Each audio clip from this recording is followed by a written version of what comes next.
reloj de pila para el control, reloj de radios.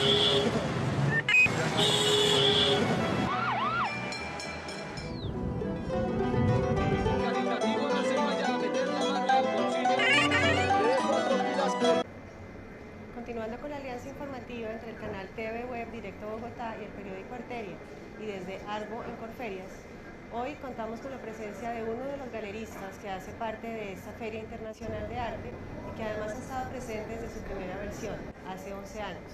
Estamos con Luis Fernando Pradilla. Luis Fernando, ¿cómo estás? Hola Nelly, gusto de estar aquí. Está genial este plató aquí, me encanta. Muchas gracias por venir. La primera pregunta, que es obligadísima, es ¿cómo un abogado se vuelve galerista? No, como un galerista estudió Derecho, que es otra Bueno, cosa. también es cierto. Pero no hablemos de galerista, pero mi gran pasión desde que era un niño fue el arte. O sea, esto comenzó a los 12, 13 años. Yo le hice en el colegio, comencé a hacer exposiciones en el colegio y la primera gran exposición donde tuve la violencia de Alejandro Obregón fue en el espacio deportivo del Colegio San Carlos cuando yo estaba en quinto de primaria, en quinto bachillerato y en sexto hice una exposición de Fernando Botero con 60 obras de Fernando Botero. Eso además te llevó a que tú seas uno de los galeristas que representa la obra de Fernando Botero, sí, claro, a nivel internacional. En el momento en que hice la exposición, que yo era un niño, 14 años, a partir de ese momento Fernando permanentemente me daba una obra y yo comencé a trabajar verdaderamente de dealer inicialmente, pero siempre con Fernando. ¿En qué año fue eso? Eso fue en 1972. Dios mío, desde 1983 montaste tu primera galería en la ciudad de Nueva York. Sí. Y luego abriste la Galería del Museo en Bogotá en el 87. Cerca de 30 años como galerista. ¿Qué cantidad de artistas hacen parte de esta galería? Mucho. O sea, podemos hacer memoria de los que ya se han ido, lamentablemente, como es el caso, fui el último galerista de Alejandro Obregón. O sea, desde que abrí, fui el galerista de Fernando Botero, o sea, desde que abrí con una exposición, precisamente abrí con una exposición de Picasso en grabado, Bacon y Fernando Botero, cuando se abrió la Galería del Museo en el 87. Cuando trabajé en Nueva York, siempre manejaba la obra de Fernando igualmente en la galería.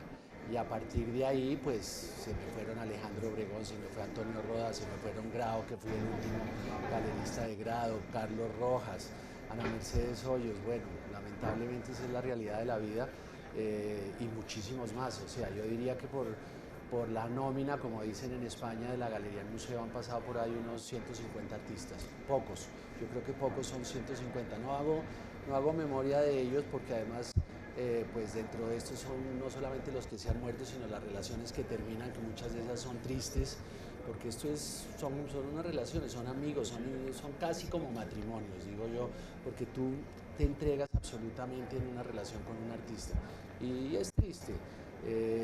Hay otras relaciones, por ejemplo, como puede ser una relación con un Jaime Franco, con Vicky Newman, que están en la Galería del Museo desde que abrimos, entonces ya es... ¿Cómo es ese proceso de crecimiento entre el galerista y el artista? ¿Cómo funciona esa relación de matrimonio? En la medida en que tienes más experiencia y te das, o sea, una de las grandes decepciones de mi vida ha sido, o sea, no decepciones ni de ninguna manera, ni sentimentales, ni económicas, ni nada, pero es las relaciones, es las decepciones que he tenido mucho con los artistas, por el manejo, por la actitud, porque no hay una ausencia de honestidad. O sea, las relaciones hoy en día, en la medida en que tú maduras, te das cuenta cómo son la realidad de las cosas, porque en todo esto del manejo del arte es una vocación, o sea, tú lo haces con el mayor desprendimiento y con el mayor amor. Y cuando tú entablas una relación con un artista, fuera de convertirte en psicólogo, porque hoy en día tienes que comprender que artista es un mundo independiente, pero a su vez la gente cambia. Entonces, lamentablemente no es lo mismo una relación que tienes tú con un artista que lo vendes muy bien, o una relación con un artista por el cual tú batallas y batallas y batallas, pero no logras venderlo. Entonces de ahí comienzan a surgir todo tipo de circunstancias difíciles, de rivalidades, de riñas, hasta que la relación se acabe o sigue madurando. Hay un tema en el ser galerista y es la comercialización de las obras, que es básicamente la esencia de ser galerista.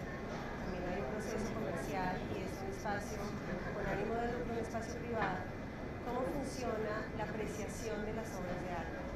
Eso es sobre la base de la experiencia, ¿no? generalmente, primero que todo es un mercado abierto, el mercado del arte, entonces de alguna manera tú vas midiendo lo que venden tus colegas con lo que tú tienes. O sea, esto es un proceso de oferta y demanda, o sea, absolutamente de mercado libre. Entonces yo lo que pretendo de alguna manera es siempre comenzar por lo bajo y comenzar a construir los precios de un artista, valorizarlo. La gran equivocación es cuando le pones un precio y no logras venderlo en ese precio.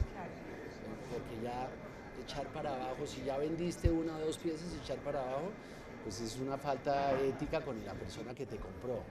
Entonces no, yo lo que hago de alguna manera, hay artistas que surgen extraordinariamente rápido y tú vas a veces va oferta y demanda, pero siempre comenzando con precios muy razonables, y el que compró en un principio, pues siempre, muchas veces esa persona que tiene la iniciativa de comprar un artista en épocas jóvenes, como yo por ejemplo que compré Francis Alice cuando Francis Alice no era nadie, me costaron $1000. ¿Cómo y así funciona con el muchos ojo? No, el ojo funciona muchas veces y otras veces no funciona porque no solamente es el ojo.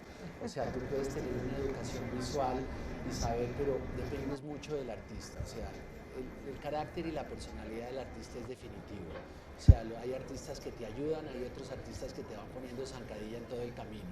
Entonces es muy difícil, pero cuando tú ves un artista, o sea, la experiencia para mí que ha sido muy formativa, que es la de Fernando Botero, que es el rigor, la perseverancia, la honradez, la sinceridad, la ética absoluta, son relaciones que florecen y yo creo que por eso es el éxito de un artista como él, es que todo lo maneja con una gran sabiduría.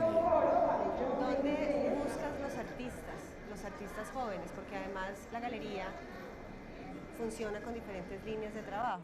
Una línea dedicada al arte como a grandes maestros, una línea que está dedicada a artistas jóvenes. Esto es un proceso, ¿no? La galería, el museo, trabaja todo lo que es siglo XX partiendo de un artista que fue como muy importante, un hito en la historia del arte colombiano, que fue Andrés de Santa María. Y yo no he querido desvincularme del todo porque todavía tengo esa vocación y esa pasión por esos artistas que no los podemos nunca abandonar y que son los patriarcas o las influencias de los artistas actuales. O sea, yo no podría dejar de trabajar con un artista como Carlos Rojas o Alejandro Obregón, que son estructura y cimentación de lo que ha sido la galería y el museo. Entonces, estos son procesos, o sea, en la medida tú no puedes invitar un número ilimitado de artistas, porque son como tus hijos, o sea, tú tienes que, sobre todo en la medida en la que yo trabajo, o muchas de las galerías que trabajamos hoy de manera exclusiva, pues tienes que proveerle la comida y tienes que mantener económicamente a ese artista. Pues yo trabajo de muchas maneras, hay algunos que tengo una relación medio paternalista, otros simplemente lo que voy vendiendo se los voy pagando. Pero esa identificación de los artistas es parte del proceso interesante de la función del galerismo, del galerista, que es distinta del comerciante de arte. Y es esa educación visual. Definitivamente, por ejemplo, mi galería, yo no podría tener un curador, pues tú fuiste parte de la galería y creo mucho en la gente, en el equipo, pero es mi alma, ¿no? Es mi emoción, es lo que a mí me genera y le doy oportunidad a la gente. Pero yo voy identificando los artistas dentro del campo de lo que a mí me interesa, ¿no? Porque es que a mí yo soy, podríamos decir, soy mucho menos conceptual. A mí hay cosas que simplemente no me generan emoción. Entonces yo tengo que mirar un artista, pero, por ejemplo, muchos de los artistas que a mí me interesan es una reflexión alrededor del ser humano, por ejemplo, como puede ser Manuel Calderón. La gran mayoría de los artistas hay una reflexión de lo que es la individualidad, el ser, y tengo que encontrar una serie de elementos que verdaderamente me emocionen. Puede que sea un artista que no sea conocido, no importa, pero estamos todos buscando artistas por todas partes.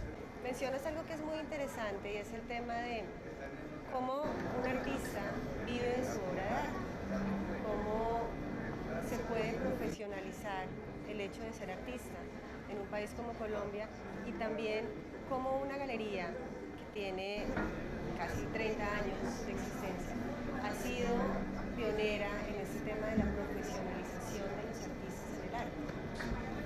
Yo creo que eso es definitivo. O sea, yo me quejo mucho de los artistas acá porque a raíz de tener una galería en España, me doy cuenta de que cuando estamos hablando de profesionalismo, eso es profesionalismo. O sea, es la manera como los artistas no solamente manejan su carrera. Aquí tenemos muchas carencias, por ejemplo, los artistas en España de alguna manera pues tienen 30 años y ya les han sacado 2 libros en sus comunidades, pero fuera de eso es la manera en que proceden. O sea, es primero el respeto al galerismo. O sea, yo me quejo mucho de los artistas que uno los está trabajando y los está difundiendo y los está vendiendo en los talleres. Entonces me quejo mucho de eso. Pero desde otro punto de vista, los artistas hay que dejarlos crecer, o sea, hay que darles los medios. Esa es la materia prima de una galería, la materia prima de cualquier negocio es lo más definitivo para el éxito del negocio. Entonces los artistas hay que ayudarles, yo les ayudo en la producción, les ayudo en su sustento si el artista está pasando por un momento económico difícil, les ayudo en todos los momentos de la vida donde yo pueda, pero siempre es de tal manera de que sea una relación muy cordial, de que sean profesionales en el manejo de su trabajo, de que sean profesionales en cuanto también al desarrollo del trabajo, porque hay unos artistas que de golpe se quedan. Entonces siempre me interesa ese artista inquieto que está verdaderamente evolucionando. Son una cantidad de ingredientes, que esos ingredientes son los que hacen que un artista en el mundo de hoy sea exitoso. Luis Fernando, mencionas la Galería en Madrid, que funciona hace 15 años 15 aproximadamente. Años, abrimos en el 2001. 30 años casi en Bogotá, 15 años casi en España. Además de esas diferencias de la lectura o del manejo entre los artistas, la relación con las ciudades y con la comunidad, ¿qué otras cosas son fundamentales o qué otras cosas hacen una diferencia grande entre España y Colombia? Yo creo que es un factor el más determinante, que es el coleccionismo. El coleccionismo en últimas es lo que nos rodea, es lo que hace que una galería prospere, que es la que hace que un artista prospere, y un coleccionismo serio es absolutamente definitivo. Yo creo que aquí nos falta mucho en el proceso de evolución del coleccionismo. O sea, yo creo que aquí el coleccionismo, de alguna manera, y no quiero hablar de manera general, respeto muchísimo a los coleccionistas que tenemos en Colombia porque de alguna manera son los que nos dan sustento, son los que nos ayudan, pero creo que el coleccionismo aquí tiene que ser mucho más riguroso, primero, en los pagos. Sí.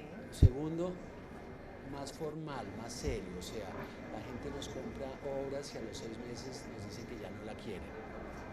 Tercero, en no perseguir a los artistas, o sea, los artistas son muy débiles, o sea, y más en un país como el nuestro donde pues las carencias económicas, lograr un bienestar es difícil. En los países más civilizados como en España, todos los artistas tienen un sustento porque están muy apoyados por las instituciones locales que aquí no lo tenemos. O sea, allá las comunidades o las ciudades se imprime catálogos, tienen instituciones culturales muchísimas donde le dan las oportunidades a los artistas de crecer y de presentar su obra. Entonces aquí no, aquí es todo un poquito con las manos y dependemos mucho más del coleccionismo particular porque aquí el coleccionismo institucional está comenzando o hay muy poco. Pero por ejemplo cuando yo llegué a Madrid, mis artistas me los compraban todas las instituciones. Entonces se va creando ese factor que es determinante entre el artista, la galería y el coleccionista, que es la fidelidad. Las ferias, ¿qué importancia tienen las ferias en una galería o en la vida de una galería? Las ferias, no sabemos qué va a pasar con las ferias, esto es una locura. O sea, yo hice la primera feria en 1975, creo que nadie en el mundo ha hecho más ferias que yo. O sea, yo llegué a hacer 18 ferias al año. Todavía tengo ánimo, ya me cuestiono las cosas. O sea, por ejemplo, sentimos la ausencia de Alonso Garcés en este año. Yo digo, ¿será que algún momento me va a llegar y me va a pasar exactamente lo mismo, que tal vez o simplemente ya no me interesa, o simplemente ya esos factores de rivalidad y competencia ya no lo seducen a uno, o me harté? Porque eso pasa también. O sea, nos está presionando demasiado el medio a ir a todas partes. Lamentablemente también pues los coleccionistas prefieren ir a una feria en 60 galerías y 5.000 artistas que que esa cotidianidad de ir a visitar los artistas en las galerías, ver las exposiciones individuales, y hoy que la gente sale de paso con el internet. Entonces, de alguna manera, el mundo de hoy ha cambiado muchísimo. Resulta que el punto de encuentro son las ferias, para bien o para mal, donde se encuentran las instituciones, los coleccionistas, las galerías y los artistas. O sea, estamos todos aquí. Y entonces es el lugar donde entramos en relaciones, pero es agotadora, o sea, porque es que montar feria, es la selección, es lidiar con el espacio y la feria en sí, la ansiedad que te genera una feria. Después vender dentro de toda la cantidad de ofertas, esa competencia. Es como si nos metieran aquí a 60 pirañas entre una cuadra. Y ahí viene el coleccionista y mete el dedo y esto sabe por cómo se lo devoran. Pero vivimos en la era de las ferias, eso no se puede desconocer. ¿Cuántas ferias estás haciendo actualmente? Hablaste de 16 en un año determinado. Sí, he llegado hasta 8. Te digo, este mes he hecho 3. Hice Suma, hice Río y hago Bogotá. ¿Cómo se escoge una feria? Las ferias son experiencias, o sea, las ferias no hay nada, por ejemplo, hice muchos años México, hice Guadalajara durante muchísimos años, después hice Maco, y con el paso de los años te das cuenta de que o no encajas o simplemente los coleccionistas no les interesa lo que tú llevas, o son mercados extraordinariamente regionales, como es el caso de México. Después de haber hecho México durante 12, 15 años la dejé. ¿Por qué? Porque me sentí vencido. Vencido porque era muy regional lo que se estaba presentando. Llevas artistas mexicanos, pero a ti el beneficio de una feria es lo que te puede generar a nivel de contactos, de coleccionistas, de comisarios, de colegas, de gente que le interese lo que tú llevas, el producto que tú llevas. Y lo que sucede en muchos lugares es que el mercado es extraordinariamente cerrado. Y también debe ser la línea de trabajo, es decir, si tú me hablas de México con artistas mexicanos, la Galería El Museo y la Galería Fernando Pradilla tiene artistas colombianos y de otras nacionalidades. Sí, de todas partes. Madrid, por ejemplo, es mucho más internacional. Madrid muchísimo, pero entonces te vas a México y solo venden los mexicanos. Y llega un momento en que te das cuenta de que la feria bonita es donde vendes un poquito de todos los artistas, o sea, entonces esos regionalismos, yo desplazarme a México, a luchar con una ciudad tan difícil como es Ciudad de México, que me apasiona, pero es muy difícil para vender artistas mexicanos que son los que están ahí, o es un factor similar el de Buenos Aires, ¿no? Buenos Aires, hice muchísimos años Arte Va, hasta que un gran coleccionista me dijo que no comprabas en artistas argentinos y no se lo comprabas en galerías argentinas. Entonces, cuando eso te pasa, dices, pero ¿qué hago yo aquí? Pues busco otras alternativas. Entonces son experiencias de mercado, de relaciones, de conocimiento, pero si no logras penetrar el medio de alguna manera, pues no tiene sentido. Hubo algo muy interesante que pasó a comienzos de este año, que fue la invitación de Colombia como país de honor a la Feria Arco en Madrid, donde además está la sede de la Galería Fernando Pradilla. ¿Qué significó para Colombia estar ahí y qué significó para una galería llevada por un colombiano estar como invitado en ese país? Eso fue una experiencia absolutamente extraordinaria. Primero que todo porque la satisfacción de que fuera Colombia el país invitado, ¿no? Ya había estado México, Brasil y Argentina, o sea, primero es un reconocimiento a lo que está sucediendo en este país. O sea, eso ya desde el punto de vista de satisfacción infinita, pero para mí muchísimo más importante porque llevo 15 años luchando en un medio que no me pertenece. O sea, entonces yo llegué a Madrid, yo no tenía una lista de coleccionistas, yo no conocía a nadie, o sea, yo había estado algunas veces en Arco y eran los poquitos nombres que tenía de mis clientes en Arco. Entonces, perdón, yo hago una pregunta a la mitad, ¿por qué Madrid? No, Madrid fue absolutamente circunstancial, o sea, debido a las circunstancias de Colombia yo comencé a buscar alternativas porque aquí yo tenía una galería bastante grande que fue la Galería El Museo en la calle 82, frente al Parque León de Grave, que era un espacio donde tenía 20 empleados y donde tenía 2.500 metros de galería. De ahí, cuando comenzó la crisis del proceso 8000, me pasé a la segunda sede de la Galería del Museo en la 11 con la 93, pero cuando te das cuenta de que te comienzan a regresar las invitaciones de todos los meses y te dicen ya no vive, ya no vive, ya no vive, ya no vive, entonces te comienzas a angustiar, y eso fue lo que pasó en Colombia. Entonces yo comencé desde el año 98, que logré salirme del edificio, porque además era un edificio que yo había estado rehabilitando durante 10 años, y cuando ya estaba terminado lo tengo que dejar, porque no puedo mantener una actividad en ese espacio. Me cambio a otro lugar y de ahí comienzo ya cuando estoy un poco más cómodo, bajo costos, y comienzo a buscar en el mundo dónde voy a abrir para poder continuar. Y circunstancialmente llegué a Madrid porque pasé por esta calle, yo venía de una feria en Bruselas y llegué a Bruselas, llegué a Madrid y vi un local y dije, oiga, este es. Y fue una experiencia absolutamente maravillosa, porque yo toco en la puerta, en el timbre del edificio, y me dice un señor, le digo, es que quiero información sobre el local que está en alquiler. Y me dice, bien, tiene que ser el lunes, hoy no lo atiendo. Y volví a tocar 3 veces hasta que el señor me atendiera, porque yo me venía a Bogotá al día siguiente. Y el señor me dice, ¿usted de dónde es? Y uno con el temor del colombiano por todas partes. Y el señor me dice, ¿usted de dónde es? Le digo yo soy colombiano, señor. Me dice, ¿usted es colombiano? Entonces siga. Ah, qué bien. Un gran admirador de Caro y Cuerva. Y hice la relación más especial. En 5 minutos le conté mis circunstancias. O sea, yo estoy buscando una alternativa de dónde continuar mi profesión. Y no sé cuánto vale este local. Además, esto acabo de verlo. Quitemos la señal de se arrienda y denme un mes para pensarlo. Y así fue. Pero además no era solamente continuar, sino era crecer. O sea, Bogotá seguía Sí, existiendo, se abría la Galería de Madrid. Era exactamente crecer, y ha sido una decisión, muchísimo trabajo, porque mi vida está muy fragmentada.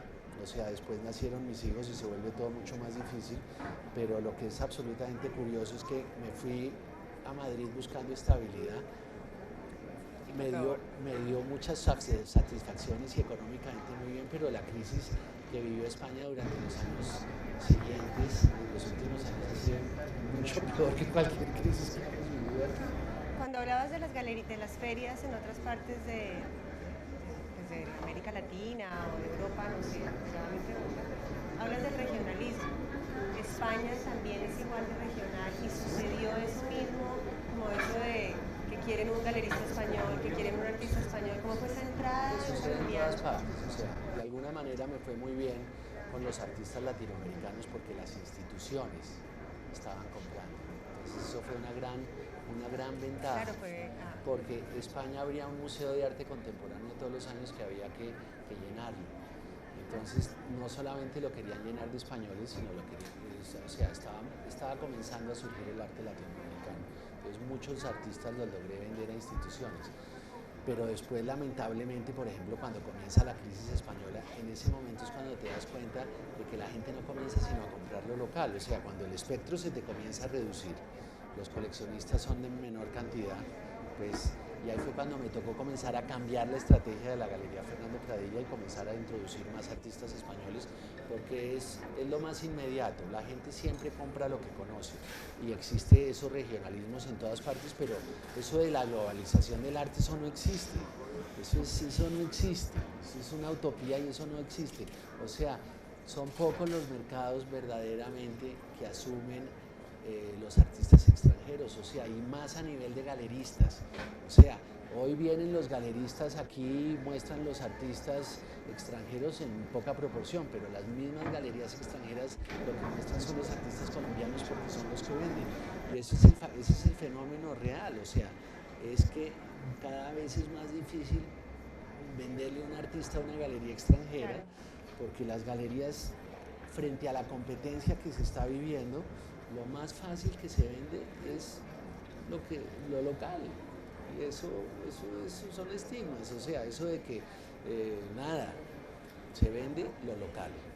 Y en España sucede, y sucede en Bruselas, y sucede en Francia, y sucede en ciertos países. El único país que asimila absolutamente todo es los Estados Unidos.